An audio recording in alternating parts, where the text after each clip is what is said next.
Bom dia, alunos! Tudo bem? Espero que sim! Chegamos a mais uma segunda-feira e hoje temos mais uma videoaula de matemática. Nessa aula, eu trouxe a sequência do capítulo novo e, após falar sobre razão, nós vamos falar sobre grandezas. Grandezas diretamente proporcionais, inversamente proporcionais e não proporcionais. Para que vocês possam entender, eu vou relembrar com vocês o que são grandezas. Grandeza é tudo que pode ser medido, né? Por exemplo, a velocidade, o tempo, as horas. Então eu vou mostrar para vocês como distinguir esses três tipos de grandeza. Nós vamos começar na aula de hoje com as grandezas diretamente proporcionais. Para que duas grandezas sejam consideradas diretamente proporcionais, nós temos que pensar o seguinte, que uma grandeza vai variar de acordo com a variação da outra. O livro nos traz um exemplo que fala de um indivíduo que adquiriu um carro, tá? E que esse carro adquirido, ele faz 12 quilômetros com 1 litro de combustível. E nós queremos descobrir com 10 litros de combustível quantos quilômetros ele conseguiria percorrer.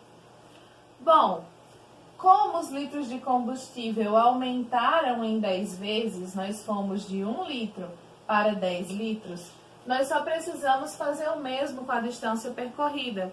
Então, essa distância, né, que é percorrida com 1 litro, também vai aumentar em 10 vezes, certo? Então, se com 1 litro nós andamos 12 quilômetros, com 10 litros nós vamos fazer 12 vezes 10, que dá 120.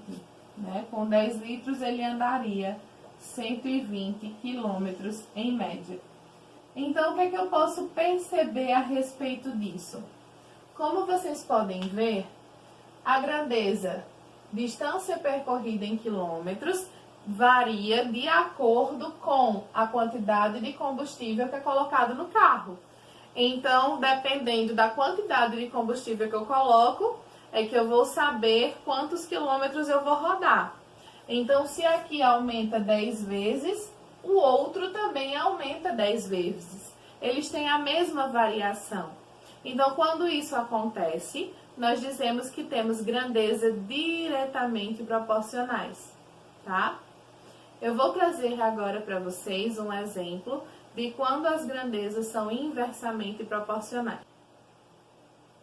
Bom, alunos, eu já modifiquei aqui os exemplos e nós vamos falar agora de grandezas inversamente proporcionais. Ao contrário das grandezas diretamente proporcionais que variam juntas, nesse caso aqui, o que acontece? Quando a medida de uma das grandezas aumenta, a medida da outra diminui. Prestem atenção aqui no exemplo para que vocês possam entender melhor. Bom, o livro traz um exemplo que fala de uma certa pessoa que contratou algumas pessoas para pintarem a sua casa, alguns profissionais.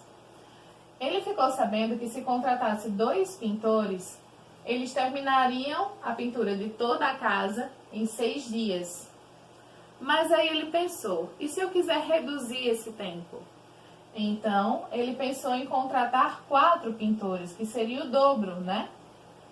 Daí, nós conseguiríamos reduzir o tempo. Se eu dobrei a quantidade de pintores, eu diminuí a quantidade de dias pela metade. Então, nesse caso, esse aqui é um exemplo de grandezas inversamente proporcionais, que enquanto a quantidade de pintores aumentou, a quantidade de dias foi reduzido, né? Então, essas grandezas, elas trabalham de formas distintas. Enquanto uma cresce, a outra decresce. É justamente o contrário que acontece com as grandezas diretamente proporcionais. Bom, outro exemplo. A quantidade de pedreiros que estão na construção de uma casa. Quanto mais pedreiros eu tiver, menos dias eu vou gastar. Então, enquanto uma cresce, a outra decresce, né? Enquanto a quantidade de pedreiros aumenta, a quantidade de dias para a conclusão diminui. Por isso que elas são inversamente proporcionais. Agora eu vou mostrar para vocês um exemplo de quando duas grandezas não são proporcionais. Bom, turma, então agora nós vamos falar sobre grandezas não proporcionais. São aquelas grandezas em que uma não depende da outra, tá? Por exemplo, olha só, idade dos alunos e a massa em quilogramas. Se eu encontro uma criança de 1 ano que tem 10 quilos, mas eu não tenho como saber, como uma criança de 4 anos, quantos quilos vai ter, apenas através da idade. Por quê? Não faria sentido, como aqui aumentou em 4 vezes, também aumentar em 4 vezes.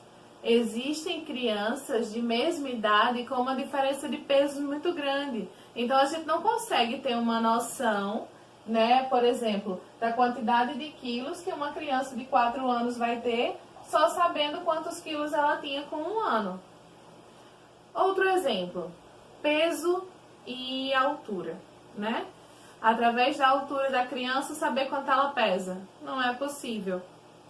Bom, eu tenho como saber quantos gols um time vai fazer no segundo tempo de um jogo, me baseando no primeiro? Não. Um time que fez 2 gols no primeiro tempo, não necessariamente vai fazer mais 2 no segundo. Então, nesse caso, nós temos grandezas não proporcionais. Eu espero que vocês tenham conseguido compreender bem, tá? Nas diretamente proporcionais, uma depende da outra. Uma grandeza depende da outra, né? A quantidade de quilômetros que o carro vai rodar depende da quantidade de combustível que nós colocarmos nele. A quantidade em dinheiro que eu vou pagar pela minha conta de energia vai depender do meu consumo, por exemplo. Depois nós vimos as inversamente proporcionais, que é quando uma aumenta, a outra diminui. E por fim, agora, as não proporcionais. Treinem com a atividade que está aqui na descrição, tá? Espero que vocês consigam realizar as atividades propostas e qualquer dúvida entre em contato. Assim que possível eu falo com vocês, tá bom? Um grande beijo para vocês e até a próxima aula.